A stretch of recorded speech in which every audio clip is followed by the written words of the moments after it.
say internet is why dika last week now it was Akonoba.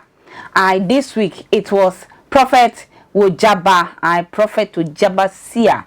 I no addresses a soldier wajini who di say ewie ye bremu nyankopon afre na ya na ye sin konwa say asem mane e kabia enye se ne deso ana se Prophet Ogyaba ne ho asem aba eye denti na ye pese ye kabi da bi we di asofo akuku dam wo ha wo mode eye lady na wa ba be expose Prophet Ogyaba betu ye na mode Prophet Ogyaba nso na namon esisi ye amano me wo Prophet Emmanuel Kusi ewa hase sanso na me wo me maame prophetess Matilda donko ba ko pe wono so ewa papa mama kwa ababium me won se internet ni so ayeshi pa papa asofo no mo ha adwen ana be say we do ba be da wase mo ha adwen me opportunity oda ma ye me bechia ahwefo nyina netifo nyina so me say ya hwe bi wo we dey me enko ba kakra. Okay. 2 Samuel chapter number 1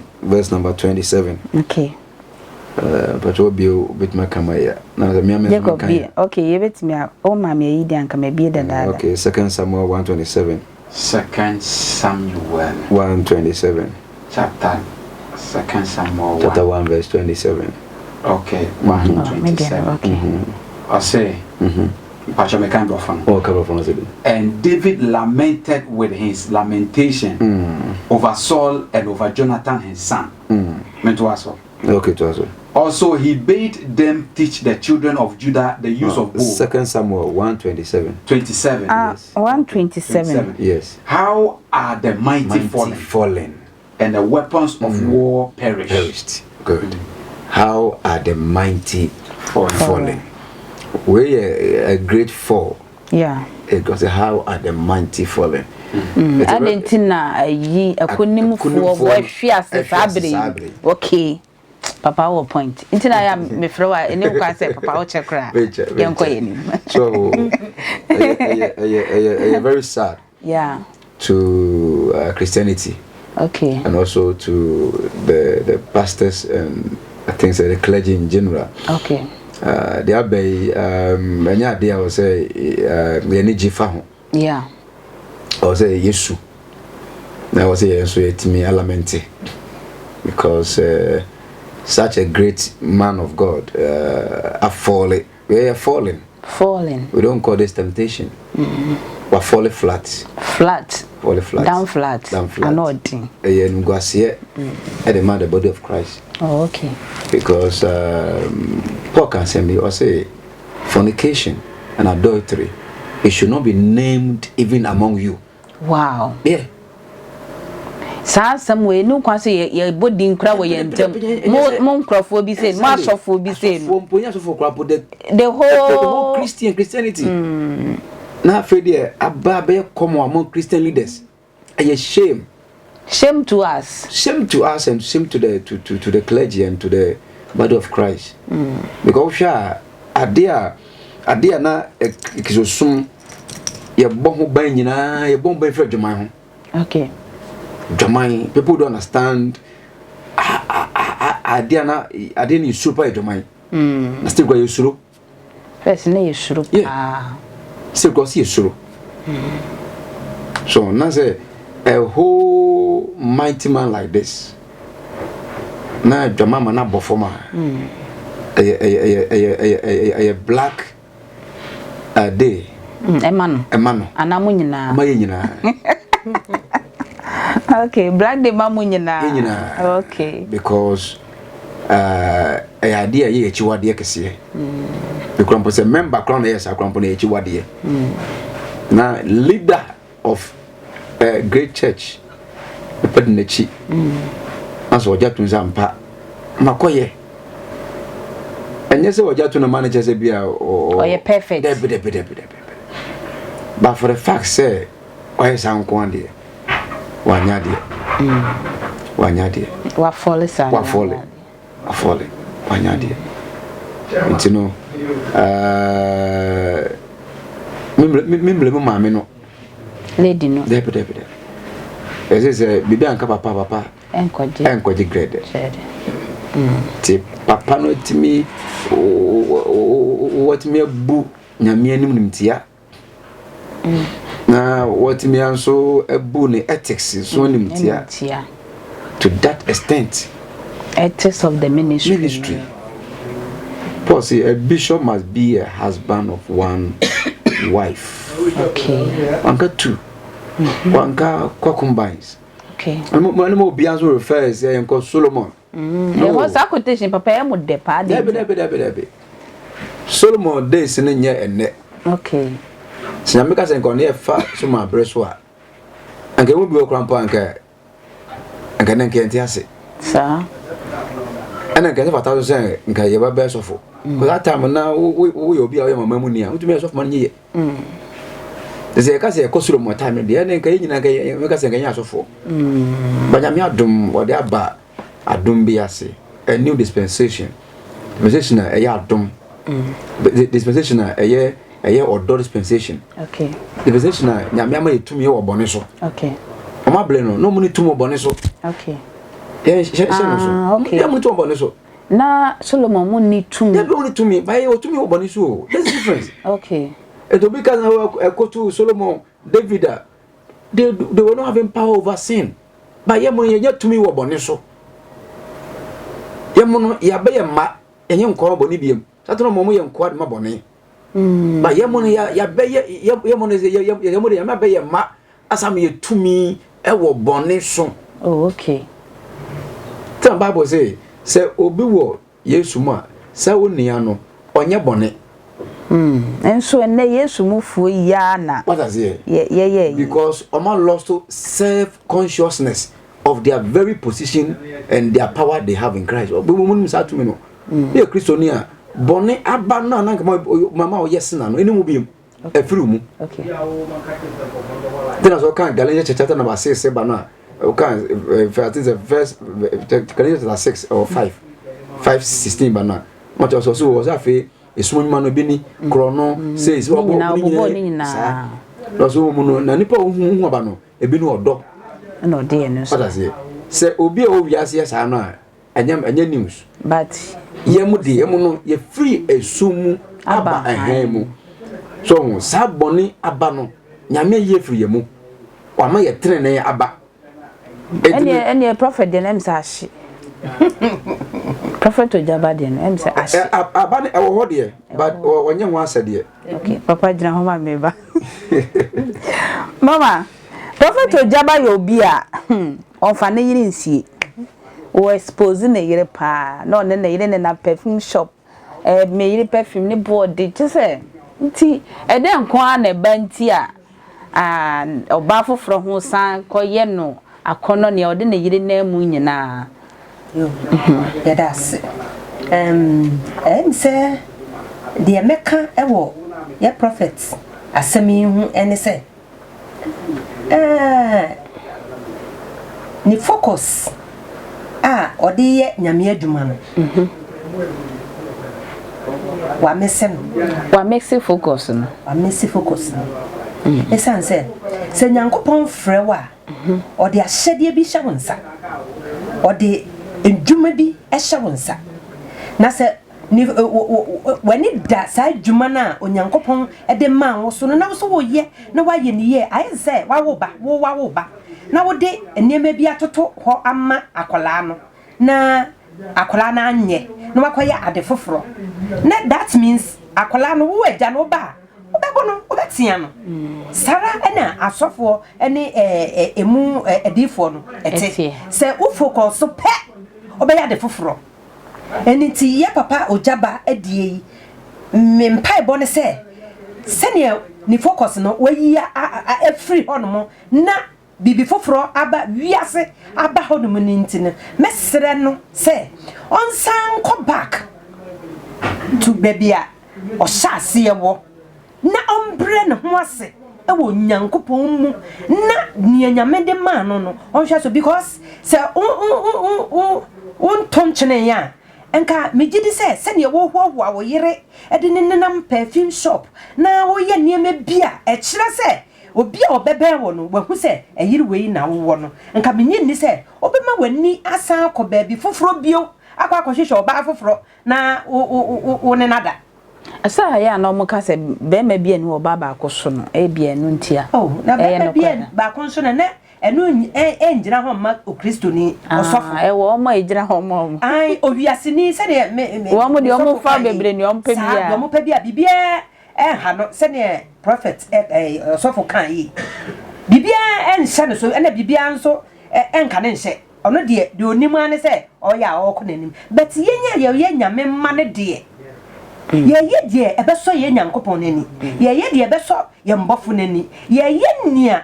osoma ye no se wasoma wo sofo se brewiase ebe yi nyame ma ne kyerɛkyerɛ mapampa ne de a ene edi enti na wo san bewura esum no akofa esum nyuma na wo de ahye ene na te se nyankopon frɛ de na te se wo tax no emu odin pa papa nyankopon frɛ wa o frɛ wo se yi ne ma na o mayira ne nwan na o mayira no yi wo mo na fa bre wo mo ne mom enkonko yi ne medi nti wo hwe na se sa ne ma nyina wontimi na wagya nyame adwuma na ase sa wontumi a ne wafirim ne wakoye business ayetimi firimu sa na se wontumi nya ne that means adwuma na yede ehya wonsa no wontumi anye on se nyankopon asem se ne ode achade bi emema ne ma oma ebi baako oma ebi mienu oma ebi miensa oma bi enum ne wantumi ne de na amfa anya adwuma no ode ne de ne hyefom de kosie ode kosie ye ontumi nye enti ode kosie enti sabu hwe na se wontumi nya free mu fi dai obi anya wo hwe wa free mu enti ohaw bi ba engu nyankopon enyumayefo no ehu fi na se wo betumi ayanso de a enye dila no so papepe na tsinase na ye nyankopon na wo ba ma wa mo akwapa no kwafo na se wentumi anya de a kan se so mo mo wi ase so mo de mo sa so fo no so feelings wo mo system o mo so mo feelings wo mo system de enu nti eno se oba beja ne na ene neja na obeka wo osofo wo na wa ye honam baako feelings na ewo wo no fa kwa yere so mate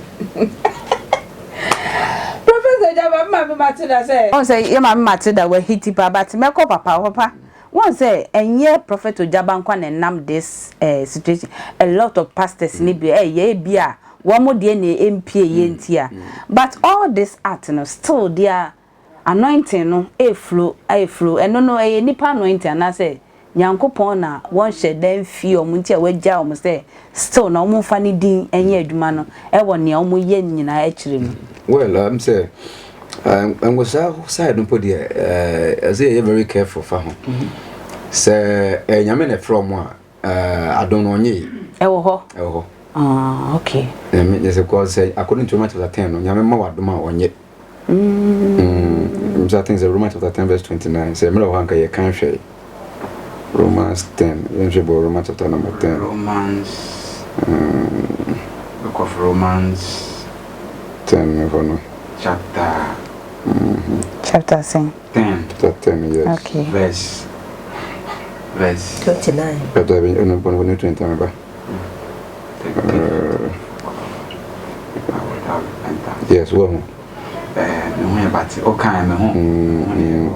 so it's verse number hot it does say Romans chapter 11 rather okay 11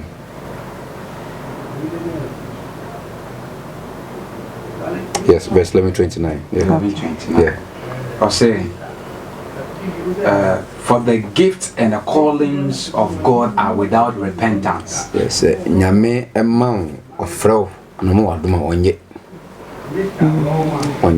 sene tebia se na obesi adu mu afa bia achede ena jerenzo bia odoma se bia opɛ wasema na bia wodo nti odoma se fa besom enti no bone ne achede de eni nso so bia se bia bone so na kyerɛ ne kɔ da bi nyame odoma na odoma without condition achede bia no condition ta kyerɛ se me kyɛw ka me da ma na kyɛw se bi so do twombola se o ka no ko hyezu ase achede abeya wodia but ebia wo ye ne ya metuma ahwɛ sompo ama hoforo ma ya na de bani actually the be adwuma but bia the sharpness and nani na mo say na mo no it won't work like that again. That be actually wo ho so only for baby to na come so mem. Oh, okay. What I say en konso no be hye but ni power control rem no na en feel ba gift ni wo ho pa you be operating what saw them power ni akire it is all kind of second yeah but prove scripture 2 Corinthians chapter number 4. 2 Corinthians chapter number 4. 2 Corinthians chapter number 4. Number 4. I think it's verse 7. Verse 7. I say, but we have this treasure in earthen vessels. Because I gift no. Yes. That the excellency of the power of the power may be of God and not of us. What does it? The excellency of the gifts. So I don't bet my juma be fair. I'm attracted them. I'm a penny upon there. On a year and a free or the amount or the good and my womb. By a good anything in free yakupon. So no poor can. Don't yen shanoso. And the one who be always say was shank to Finsia. Now if you yakoflem. Sanity. Okay, Yamanica crack. Sanity. This will be a often be a pano or we are saying that whom we are so the moon, canality, Mona says, I don't need a juma. I don't need oh, or differ, I mean, for different part. What I say? But I don't know, say I think I had my fun, the effectiveness, and yes, I be. Oh, okay. Sanad na baby. And yes, I be. I don't know, but I don't know so no. As a yes. Wait, teacher, you bet church, I do so any Tony Passum. Sometimes, yeah, different one as I know. Yeah. The board of the church leaders per se. There's everybody. A boy, apostle, or a teacher, or a softful. What does it? Reverend. Boy, teacher, the poet child is want to share. Vested is want to share. Okay. But what sort is any pan or colors? Atom. And we said the chili. Oh, okay. And yes, sanity were human. So, some said the chili. For some pona, and nipa atias here. I'm sure as him. I'm sure, dear. I saw for preaching in a young convincing nipa. No. Young persuading nipa. Ubunus of be, or some of goes off Madame from. Or put a door papa. Serious one. Nodding. But me born who I'm not preaching. As we crazy, I mean, you should. Or can't send back on. Nafa. And was that a teachery. And we ban sound and was down there. I don't know, but was any. So, young shady, as long as and a so I don't. Okay. Yeah. I don't know. At the same fancy, they say, car, ya chalk car. And then was I near petrol day, but to car no. But now a car no, or vessel no. So Petra said a poker, yes.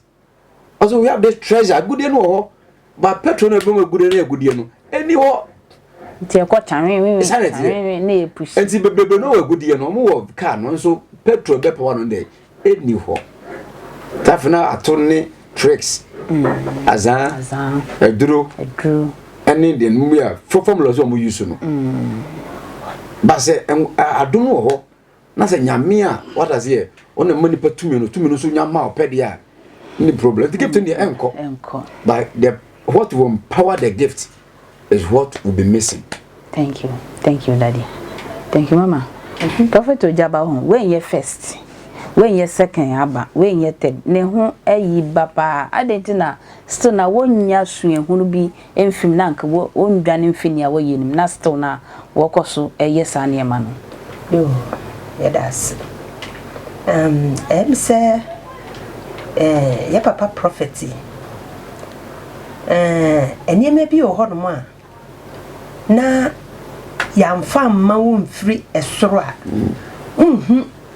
send it oh sin ya me friend no 12 years say obi o hod ma nyame afre no a oye ni nnwuma but okọ no no wa free nyame botaye no ho amma efom na onsese no hu say enkan na metumi yesei anu na ha asofo no mu bi na omuntumi enya na share no share aseko utumi ye bibi senia osofo kan utumi ye bibi ebedru baabi no wo ye a wotenka hwe achede no se ye de manwa na wo de ye dwuma na wo asam na kwa wotenka wo preach na word na kwa wotenka ye de word ne man na se wo so deliver wotenka se asam ya mekan ekọ but se nkwa ye nso a wote enti se wo hu se ade ne nkwa se wo ba wo betena se na wo assess wo na wo bisa wo se aso ede na ekoso ebia na bibi atosin ewo ho na wo no nyankopon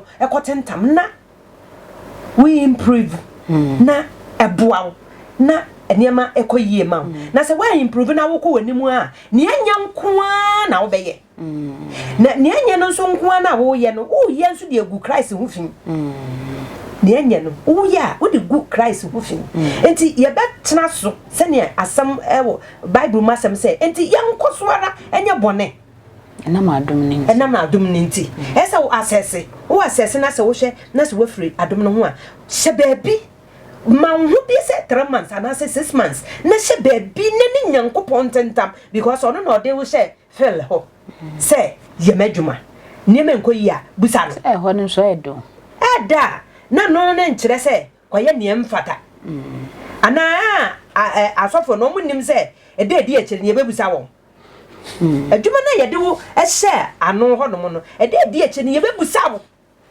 ana me mana me se kwaje wo mo no bre me no dwuma ben na wo de wo di adien na wo ye wo aso odu o mabedu ana wakwaje wo makwantimfi waka wo magu ebuom ana se odu o magu amnem ye bebusa wo enu ti mesre asofo se adwuma na onyankopon de ahye wo mo nsa no o mo hwe no mo nya ni yie na se wo ye ni ye ma wa mo wa nya ni ye ye betwam o se de wonim na wa anye no ye bobo de ketuwe na de wonim na wa ye no ye bobo na ma pi o mo hu se akache bi wo ho no ma asofo nto mo nya mo adwuma ye. Thank you daddy mpacho one time na me to ade wa kra na asofo bi to ade na ma me ne se o hwe sika no na asofo no ka se me you fake o say daddy janam ya ti abramo kwa na mu kunye no because of all this diamant na ma se asofo sebi manu onyam antofom kakra na yeah me nkure ka ho bi na mu se afanso no prophetic side hon yeah bible ka say nye professor ba me ka say enkomsa o se bem okay ya ka to na ma ye bre no etimi bem. And these are some of the signs that just say we are in the end time. Oh, okay. Because yes, you can say we blame no. I tried it for a better day. But men can be Ogyaba or tried it for. Debbie. Men can. But some of these things, no, a sign say we are in the very end time. And China yes, so they a pay no money. And do a software. Also, we are discipline. But me can now stick it to ethics of the minister. Because we to what is here be having na is also show me because no matter the temptation I mean to me say bet me overcome temptations. Now one of the things that's also fun to go with me and so as well now you don't qualify even to lead. Not I say no so with me so as well you don't qualify to lead because Nyame are a God of excellence when you're average. So you don't say so me cramp my yard because me didn't share back with some way the mafias there. God is a God of excellence, He's a God of perfection, and He is a God of goodness. And to know also for always be we should aspire to be excellent in all our dealings. And yet average. There be Konyami is so perfect. And then they say, "What my to me you bet me a live or no on this earth." We are not handicaps. Honestly, we are not handicaps. So we are also behold, I give unto you power. What may to me? And so to me, I first be a but to me to be disciplined yourself. To me to live a life of God here on earth. Yes, by your body there. Why that same power? That power to be like him. That power to talk like him. That power to be disciplined like him. And you are suffering as a discipline. It's a sign that you are not even qualified to lead the flocks of God. Wow. Yeah, when you qualify. Because you made a man for my about Nancy. A man for young girls they are seen as a father. Now we need discipline in area of sexuality. And I say you abuse all these young girls. You can no longer be a father to them. You'll be their boyfriends. And they also become your concubines. And don't say any channel so. Any ma any memana so any until a Bible can not make cash which I'm there's a scripture that make can. Yes, I said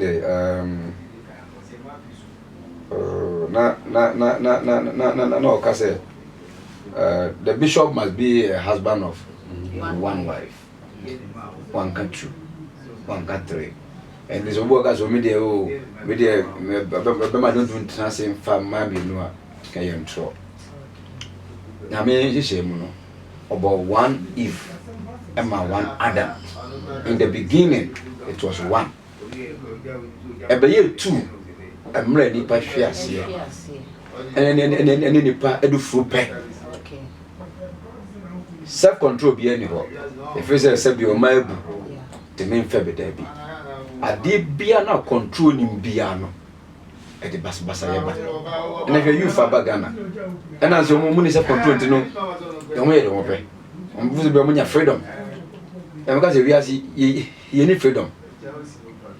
Freedom piano any limitation piano. You it is all person when you have freedom there. Go ahead. Go. So person we now freedom there. Mama, bibi ka frebi na feyin dia. Aw ka choni aba Ogyaba. Senya sofo kasa. Say waka be pray. Ye besro ye papa. Say Bible say boshi ase a obesa so. On kai nen kanendo.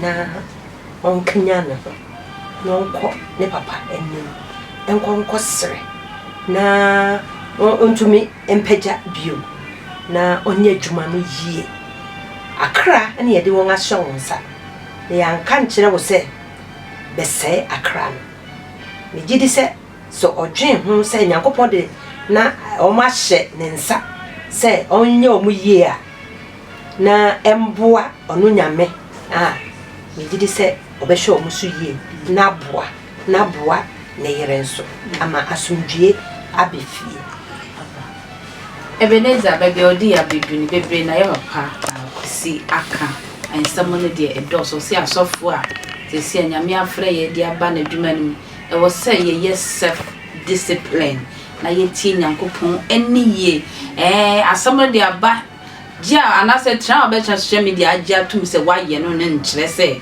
waye ade anase wankasa obo abaso wo se sorry na ko kukum na bom paye emre ye no e ho ne fia e wo se ko so bom paye se ni Nyankopon ebe yiwe fi samre na nyame adwuma no akoso kama na nyenku egu na ase so wo ma ye yina pa Prophet Kusi eneka mene Prophet Kusi ne ye mame Matilda ne trans ye ne komodidi ye de besom kwentwa sene ye te da no makrapa